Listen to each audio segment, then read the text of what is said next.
ఓం శ్రీ సాయిరామ్. పరిప్రశ్న గ్రంథం నుండి కొంత భాగం తెలుసుకుందాం.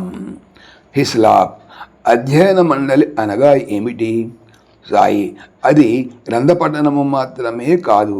అధ్యయన మండలి అనగా ఒక అంశముపై ప్రతి ఒక్కరూ కూడా తమ అభిప్రాయంను వెలిపుచ్చుట.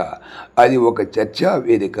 ప్రతి ఒక్కరూ తమ దృక్పథమును తెలియజేసిన తదుపరి ఆ చర్చ ఫలితముగా వెల్లడైన విలువైనటువంటి సారాంశమును అందరూ గ్రహించవచ్చును.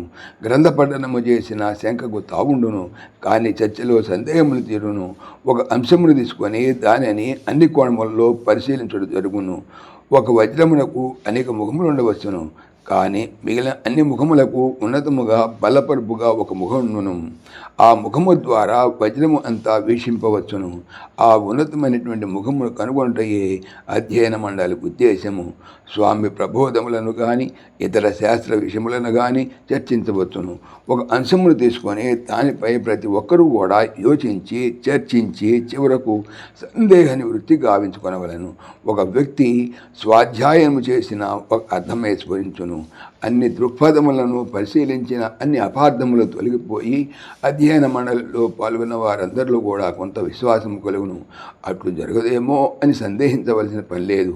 ప్రతి ఒక్కరూ గ్రంథ పఠనము చేసిన అది 1 సంవత్సరము 2 సంవత్సరములో పట్టును. అప్పుడు గ్రంథ పఠనం అంటే ఆసక్తి సన్నగిలును.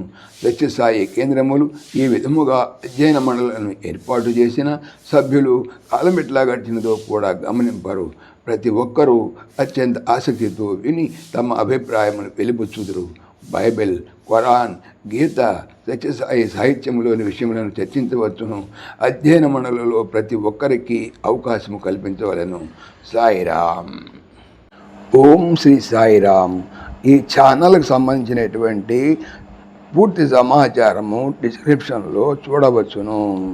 సాయిరామ్.